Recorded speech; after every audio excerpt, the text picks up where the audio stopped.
कसं वाटतंय मग झाडांमध्ये आज?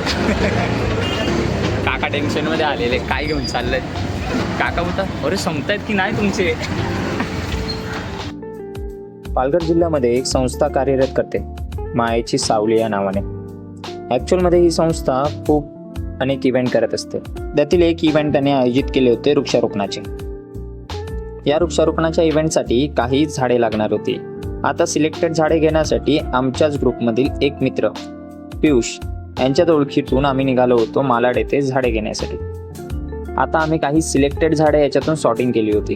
आता तीच झाडे आम्हाला घेऊन जायची होती विरारला, जो की आमच्यासाठी सर्वात महत्त्वाचा आणि क्रिटिकल टप्पा होता. कारण आम्ही वर्किंग टाईमातून जी झाडे घेऊन जाणार होतो त्या विरारच्या गर्दीतून नेणे म्हणजे एक मोठा डिफिकल्ट टास्क. तसेच मनात असलेला हा वृक्षारोपणाचा हा टप्पा कंप्लीट करण्यासाठी आम्ही जिद्द आणि चिकाटीने निघालोच. सिलेक्टेड झाडे विनायक आणि पियुष हे दोघंही रिक्षात भरण्यासाठी बाहेर घेऊन चालले होते. तसेच रिक्षावाल्या काकाने देखील आम्हाला खूप सहकार्य केले. ह्यात आम्ही जितकी झाडे लोड करता आली तितकी केली आणि नंतर आम्ही तिकडनं निघालो स्टेशनच्या रस्त्याला आणि 6:15च्या या गर्दीतून आम्ही विरार ट्रेनमध्ये चढलोच.